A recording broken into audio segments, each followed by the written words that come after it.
What's happening, guys? It is Monday the 7th of July. It is 7:19 p.m.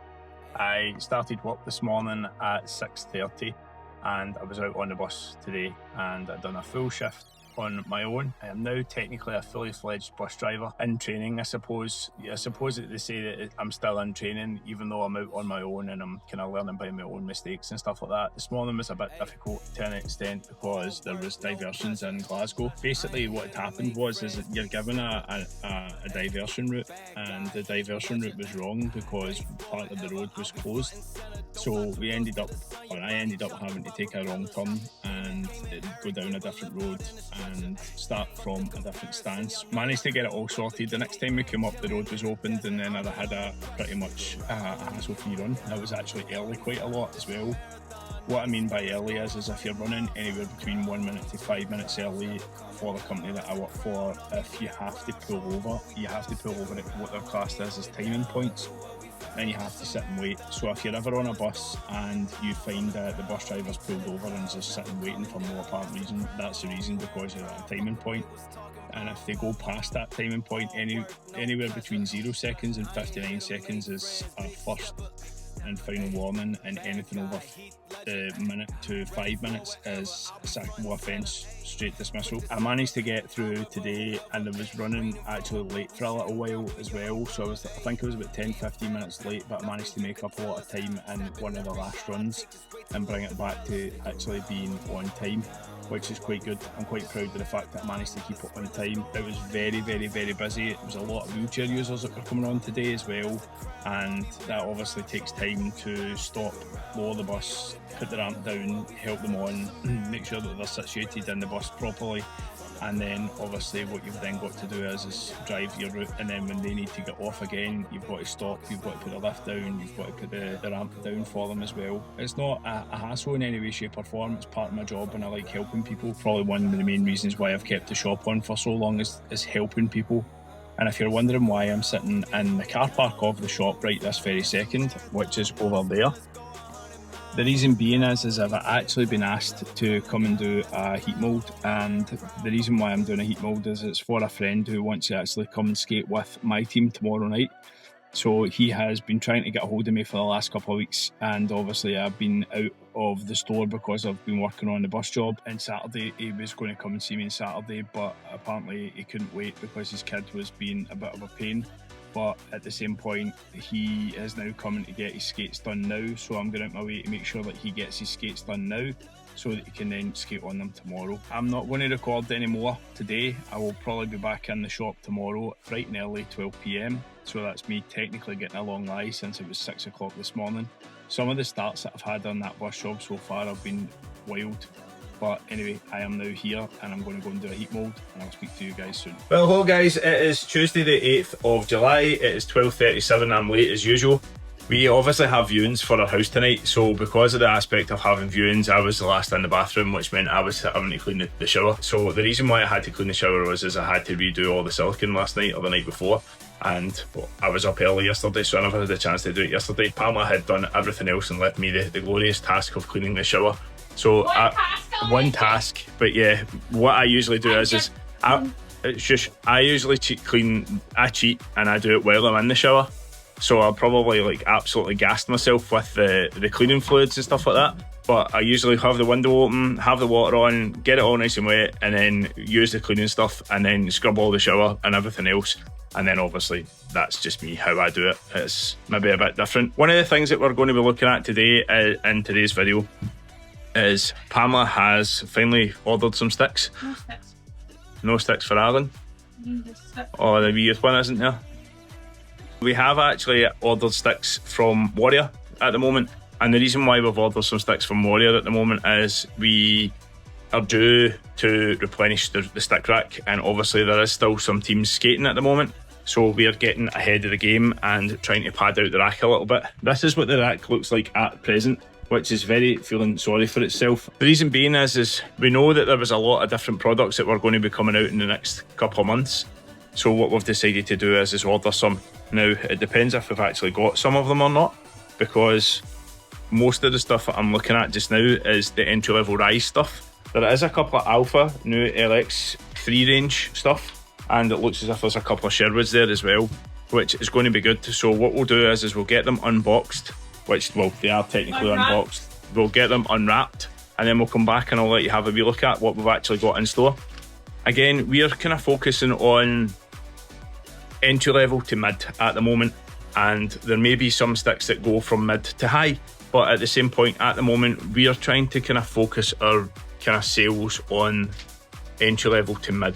Now that mid point with some of the sticks and some of the padding stuff like that, you will find they will cover quite a dynamic range of player, from anywhere from all the way down to entry level to all the way up to some of the amateur guys that play with the likes of the Pirates and the SNL. Now, some of them will use the kind of lower end sticks or the mid-range sticks, and some will use fakes, but we'll not get into talking about that at the moment. I'm not necessarily saying with the Pirates, I'm meaning in other teams. I know there is a lot of places that you can get sticks that are unbranded or not painted, or they're painted as something that actually it isn't. But at the same point, we don't deal in that. We deal in all 100% real stuff that's came from our suppliers. I know most people maybe say, why are you making comments like that? Because they're all made in the same factory. Well, they might be made in the same factory, or they might be made in the same area of the world. When you buy a stick that is made from a manufacturer to manufacturer specs, and then you buy something that is not real, painted with someone else's logo, passed off as real, and then it breaks, then you become negative towards that brand. And realistically, we're seeing more and more and more of this in the UK. Again, I would like to say it's because people are trying to save money. It's not because people are trying to save money, it's people are trying to make money, be dishonest about what they're actually selling. And that disappoints me, because our suppliers put a lot of time and effort into selling ice hockey equipment and bringing in the best product for you guys. You okay there? And we feel on their behalf we're upset about that, because we don't want to see people having to use fake sticks because they can't afford it. So that's why we are trying our hardest to get the best products at the cheapest prices for you guys and help you guys along the way. I also want to say something on this subject. So 100% agree with everything you've said. Back the suppliers to your help. They're the ones that's investing a hell of a lot of money and time to bring the products into the UK so that they're available for us to get to retail. But why should the little guy that has a full-time job that decides he's going to sell fake sticks on the side as a sideline, he's buying the sticks for $40, he's selling them for £100, he's putting £60 a stick in his pocket, he's not paying any tax, he's not paying any national insurance, he's not paying the VAT man that's slice. It's not fair. It is all round not fair, and it shouldn't be happening. And we will always support the supplier in chasing these guys down, because it's not fair. And in the past, we have got some of them. We have stopped them from retailing fake sticks onto the market, and we'll continue to support them. Right, so now we've had a wee rant at the start of the video.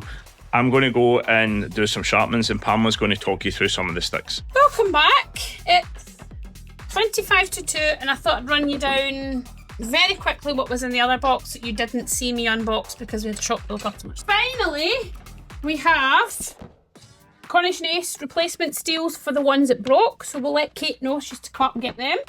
And we have Coronation Dance for the Graph Dance boots, so we can let the customer know that she's to come and collect her skates now. That'll be that off the list, at least one of my figure skates off the list. So we have some Warrior water bottles in all different colours, so that'll get the tray restocked and looking lovely. So we've got cyan, blue, green, pink, red, clear, black and yellow. We already have a yellow and a pink up there, so we've got another load of bottles again. We've got 96 and 108 white wax laces because we're almost out. We do have a whole stock take to take, which I've been slowly working through, building a spreadsheet, which we'll do later on August, September time, so that we're all ready for the season. And this is just bits and pieces to keep us going. In the lucky bag, we have some Talking Ugly, Lucky Puckers, Puck Face, Hockey Wax. We swear by this stuff. Really tacky, good stuff. because I keep getting asked for them and we don't have any, I got in lace tighteners. So that's it, really. We also got some leg tape, some stick tape. I genuinely didn't have an awful lot on the order to order. I only had a few things. There's still some stuff. There's been a kit deal, a baby youth kit deal that was supposed, but they're not in yet. So I'll just be keeping an eye on the stock for that for next time. We've got a whole load of grip tape. We've got red. We've got royal blue. Luminous pink. Orange. Yellow. Black. I'm sure white. Another orange, another yellow. I'm sure there was supposed to be green, illuminated green, and something else in there, but never mind. So that's that in. So I'm going to get all this put away and then I'm going to move on and I'll come back and I will talk you through 3 new models of sticks that we have in the store. So back to another job that I was having to do before, and probably one of the last videos, I was having to remove a visor from this helmet, and I was also having to try and replace some of the things that were broken in it. Obviously, as we've seen before, I put the 2 screws and the nuts through here so that I could get it to sit properly so it would work on the actual adjustment channels. So I have taken off the visor, and as we can see, there is a bit of damage here. Now, this was obviously way before I got my hands on the helmet to take the visor screws off, which were absolutely welded on with rust. It's the same on the other side, but it's not as bad. So what I might actually do is try and see if I can backfill this again with a little bit of plastic weld, just to try and see if I can fill it in. I'm going to obviously clean the helmet as well to try and get rid of all of the rusty marks, because we don't want to have anything rusty, especially if you're going to be putting new bolts in. So that's my plan. I'm going to try and get that done. The customer is going to come and collect this helmet in the next couple of days, and I'm obviously going to have to try and get it ready to accept a visor. Now, as we can see, this side's absolutely fine. That side does need a little bit of work, so it has to be done. And then what I'm also going to do is replace all of the other screws, nuts and bolts, just to be on the safe side, because I don't want to have to do it again later on down the road. Right, so I have had a couple of customers in it in the last little while, so I haven't really recorded much else. Pamela's been tied up in emails and stuff like that, so that's another reason why the stick reviews haven't been done yet, but they will come later on in the video, I would imagine. So at the moment, I've now got Robin's goalie pads, and as we can see, the buckles are in a bit of a sorry state. This one's obviously started to be corroded and there's a bit missing from it. There's a bit broken off of this one as well, and this one is completely gone. So the plan here is, I've already relieved a bit of the stitching. What I'm going to do is I'm going to actually remove the stitching remove this piece here, and then I've got another one I'm going to remove. I'm looking at it to see what one's the worst, and I think it's this one here might be the worst. I'm going to actually remove this one as well, and then the plan is to fit some new ones. So luckily I actually have enough. So I've actually got 4 here. The A&R goalie accessories now means that I can remove all 3 of them. The ones that are the worst are all 4 of them. So I can remove this one because it's burst. I can remove the one that I've already removed. I can remove this one because it's a bit ropey and it's very corroded and it's started to deteriorate on that side, and that one's deteriorating. So it's literally just a case of relieving the stitching and speedy stitching them in. So what I'm going to do is I'm going to set up for a quick time lapse and I'm going to get that one done.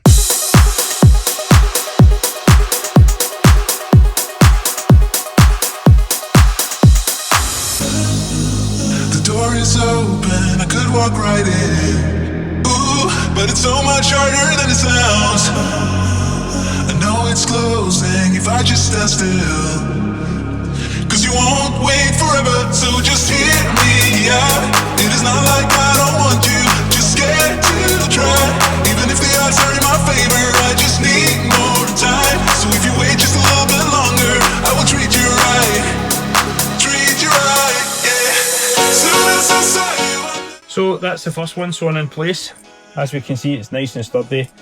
With the Speedy Stitcher, it can be a bit difficult to get through the material. You've obviously got to, like, I don't know if you guys are kind of adapt with the Speedy Stitchers or if you know what they're like, but there is one big needle on it at the front. I don't know how well that will pick up. It is relatively sharp, but you have to put it through. To get it through the material, you've got to twist it. So when you're pushing it through, you've got to push it and twist at the same time to try and get it to go into the actual material. And because you're basically going through a nylon material and a leather, it can be sometimes very difficult. But we've got the first one in, we've just got another 3 to go, and then that'll be them, ready to go back to Robin. The other job that we have got for Robin is his blocker. The zip is broken on the blocker, but the problem is we can't replace the zip because I don't have the sewing machine to be able to do that, and I would have to dismantle the entire blocker to be able to do it. So what I'm going to do is I'm just going to sew it together with the Speedy Stitcher. It should be relatively easy to remove the stitching if we have to remove it at any given time to do any additional foams or plastics or anything in the blocker, but for just now I'm going to just do that as very quickly as I can, and it's not going to be recorded because it's a waste of time you guys watching me sewing something that is not exactly a big job. Again, I'm just showing you realistically what I would do if and how I would do it if I'm doing a goalie pad repair. This is something that you can do at home if you have a Speedy Stitcher and you have got access to the A&R goalie accessories with the buckles and stuff like that. If not, places like here, we are quite happy to do that as a job for you. We also replaced the leather straps as well. We have the leather straps and Velcro, anything that you need added to your actual pads as well, we can do. We've actually done 2 or 3 goalie catcher modifications as well. One of them was for Smee, who got his full catcher palm replaced. The plastic had broken in the inside of it, and there was another one for, I think it was Caden McCall, and we'd done a full equivalent of doing like a pro palm on them with extra foams to make it so that when he was catching the puck he wasn't getting stingers. So that's other things that we can do. These do take time though, and it's not something that's going to be available overnight. Most of these repairs do take a little bit of time to do, but fortunately for Robin, with regards to the buckles, we actually had them in stock, and it's not really a hard job to do either. And because we're quite quiet, it means I can get them done and get them back to him as soon as possible. I won't bore you with me recording the rest of the sewing. I'll just come back when it's finished. Right, so that's them all sewn in place. Only took maybe about 10-20 minutes to be able to get them done. So as we can see, that's number 1, number 2, number 3 and number 4. Now I can get one to the blocker and get that finished as well. Right, so the last job that I had, like I say, was the blocker, and the zip was burst. So what I've done is I've taken the broken part of the zip off and I've actually just sewn it all back together. It's quite a clean repair. It's literally just sewn together with the heavy duty wax thread and the Speedy Stitcher. Pamela ran out of time to do her stick reviews, so she says that she's going to pick them up tomorrow. So hopefully we will have time to do that tomorrow. It just depends how busy we are tomorrow night. Well, good evening everybody. It is Wednesday evening. It is the 9th of July. It is 5:02, so I'm running a wee bit late and I do have a queue outside, so I'll make this very quick. I wanted to show you the 3 new models of stick that we have in. So we've got the new Alpha. This is the LX3 Comp. Now, the LX3 Comp and the Covert Rev are the similar price points. So the LX3 Comp, it's got the sabre taper, the technology for hard and accurate shots. So you've got that stiff feeling, but you've still got the accuracy. It's got the Ergo shaft for comfort in the hands. So it feels good in the hands. Can you actually see me, or are you too high up? There we go. It's got the fuel core blade, which has got a light polymer in the blade to enhance the feel and the power on the shots. So you're still getting the feel from it, but you've got the power and the strength, so you're getting that resist. And that is the same blade, the same technology that's in the Covert as well. It's got the unidirectional, I had to ask Stephen what that meant, unidirectional different, the start. What's that? What I was saying. Okay, so before I was so interrupted. So you've got the fuel core blade, which has got the light polymer to enhance the feel and the power. It's got unidirectional carbon fibre, which basically has different layers, all go in different directions, that gives you durability and then the strength for the lifetime of the stick, so you're not going to get a wet noodle after so many months of using it. So that is the technology that's in the LX3 Comp. It's coming in at £155 for the senior. The graphics on it is really, really nice. It's quite a nice sort of green colour to it. Feels nice in the hand.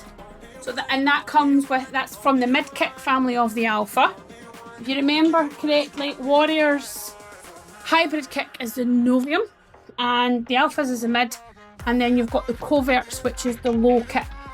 So the Covert, this is the low kick version. It's got the edge taper, so you can see here, it's kind of got, I can't think you can see, it's got the taper down the blade here, which is basically giving quick release, get your powerful shots off, wrist shots, snapshots, passing, stick handling, a really good stick for getting the puck moving and getting it moving fast. The shaft has flat side walls and round corners, so it's making it a wee bit more different feeling in the hands. That's the Ergo shaft, so basically you've got it in a kind of that shape, whereas this has got the flat feel to it.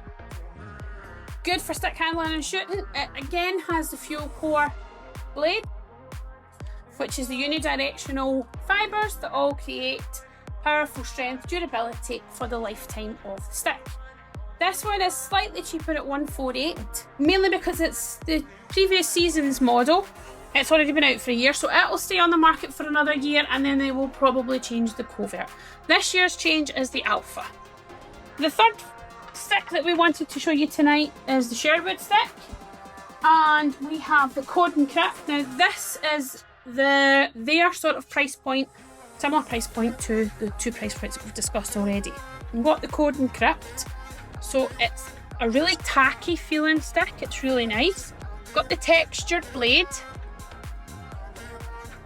kind of sandpapery, and that's for the better control the puck on this stick, it's not frittering off or sliding off. It's got the carbon fibre layering as well within the stick, which gives you, oh, there's people wanting that, but didn't you open yet? Well, hello guys, apologies, we had to kind of cut the sticks a bit short earlier because the phone was going and everything was going, so I'll just go back over the Sherwood stick, which is the Cord and Crypt 3. So the codes are made to be like a hybrid kick. What am I out of focus? A hybrid kick, which means wherever you put your hand, you'll get a kick. Basically, dual kick point. So you're getting low kick and the mid kick field in a one-piece stick.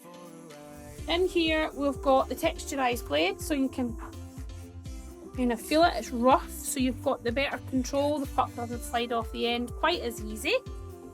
It's feather light, and it's got the carbon fibre layering, which obviously helps to improve the balance, the kick point and the durability of the stick. It's a good cost-effective stick, which kind of comes in a similar price point to the QR6 Rev and the new LX3 Comp. And these come in at $115, so slightly cheaper. You're paying the cheaper price because it is a little bit lesser known brand on the Sherwood stick. But the Code stick, so that's a low kick, mid kick and a hybrid kick that I've shown you all tonight. We've got a couple in the rack tonight just to start to pad out the sticks. I'm going to take you over and I'll show you. We've also got a handful of the Rise entry level sticks. So these are your kind of entry level basic beginner sticks.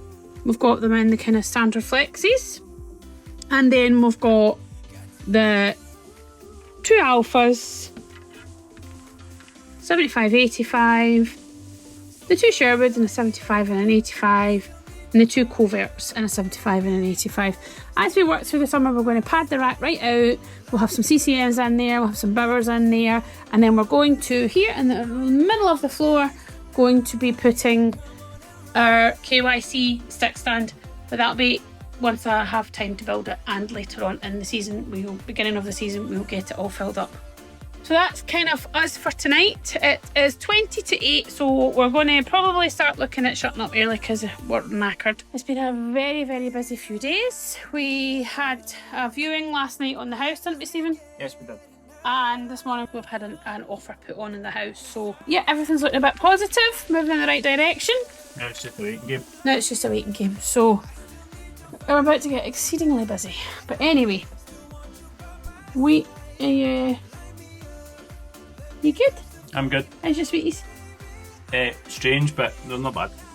So Stephen's making his way through Squashy's Tropical. Underneath is Can't Go Wrong with a wee bit of Dolly Mixtures. It's my favourites. So yes, that's and also another bit of interesting news. I'm going to go and grab it out of my bag, so just stay there for a minute. I've showed everybody that's come in tonight. So our daughter, she's absolutely fantastic, is now a published author. So Sarah got picked, along with some of our other out of school care, after school care classmates, to feature in a Mythical Madness young artist book. So yeah, she is now, we live with a published artist in our home, and this is her Mermaid Fairy. So yes, very proud of our daughter, aren't we? Yes, we are. Anyway, going to sign off, and we will catch you on the next one. Don't forget to keep it cold-blooded, like, share, subscribe, and share us to all your friends.